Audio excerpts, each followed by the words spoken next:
All right, we're back with another Q&A video. And I was just looking over the questions, and they're good ones from what I see. So a special thanks to all of you who've posted them. Let's get started. Did Patty Dellorusso ever mention or talk about Ray Argentina, given the latter's history with Louis Dedon? And would you say Patty viewed Ray the same way he did Dedon? The only time that Patty mentioned Ray was when Ray was close to being released. He made it a point to mention that Louis Jet, a guy Patty always reminded me was with him, belonged to Ray. Or as he put it, Louis with Ray. And speaking of Ray, he has always been and will forever be Louis Dedon's partner. However, over the years, when both Louis and Ray were in prison, Patty took that self-appointed title of Louis's partner. How did Patty view Ray? With caution, because he knew Ray would trunk him in a split second. During your time, were you aware of any captains that, in addition to handling their own crew, serviced another crew? Yes, this can take place. The administration can request the captain of one crew to keep an eye on another. And if the captain of that crew is for some reason not around and there's no acting captain and the crew's being disbanded, it could be merged into another crew or several crews.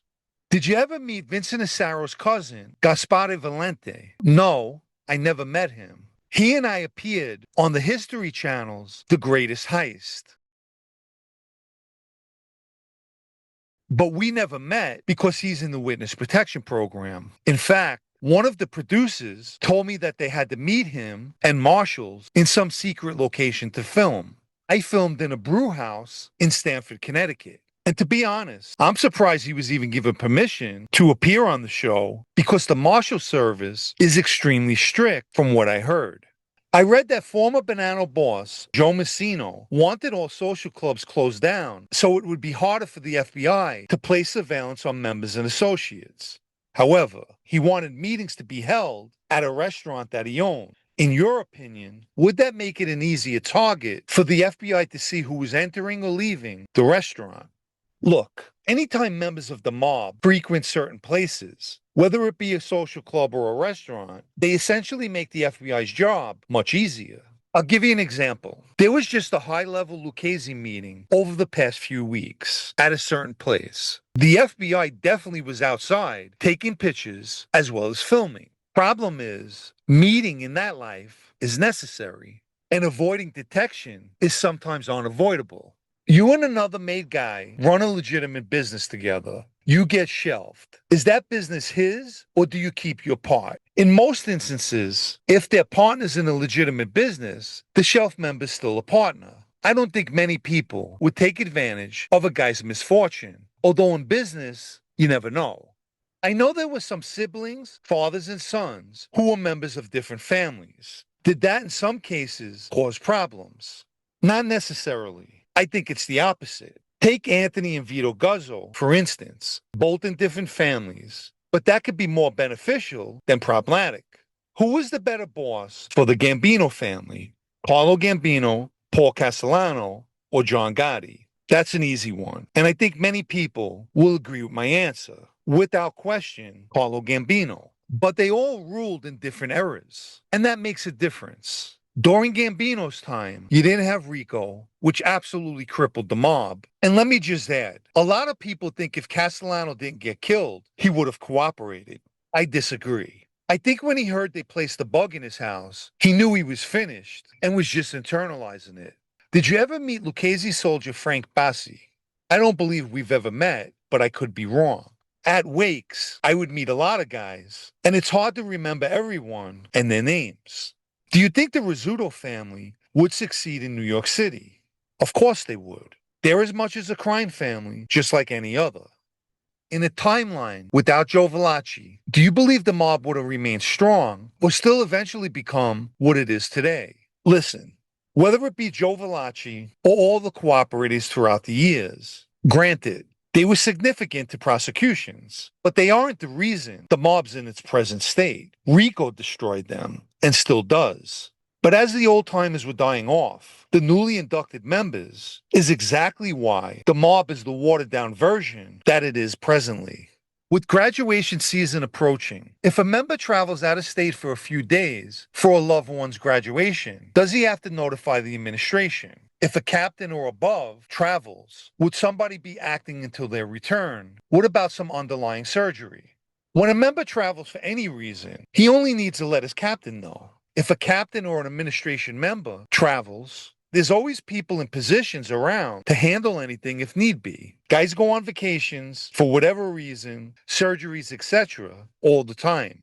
Donnie Brasco did damage to the mob as they didn't do their homework and do a background check on him. While you were in that life, could you imagine an agent like that, a complete outsider, gradually infiltrating into your family and crew? Do you think you would have acted differently than the Banana crew?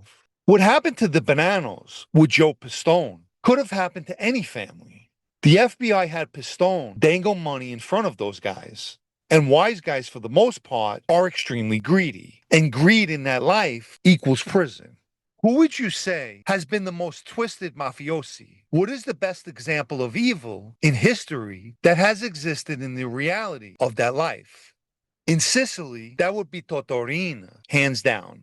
But here in the United States, Joe Messino had so many guys killed just to advance himself. And then at the end of the day, he turned on his own family and wore a wire to save his own ass. Since the 1970s, Banano history is replete with murders. Many of them were instigated or ordered by Messino.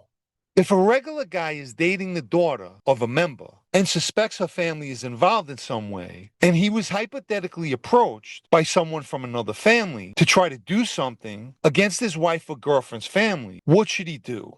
If someone approaches a person like that, they obviously have something bad on their mind. Or it could be an agent posing as a wise guy to someone who wouldn't know any better. The best course of action is to speak to the girl's father and explain that you were approached. Your loyalty is to your girl or wife, not to some guy who approached you.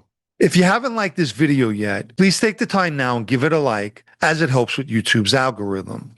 Anyone who'd like to show their appreciation for videos like this, or more importantly, help me to continue making them, you can donate with the Super Thanks icon down below or through the PayPal Cash App links in the video's description.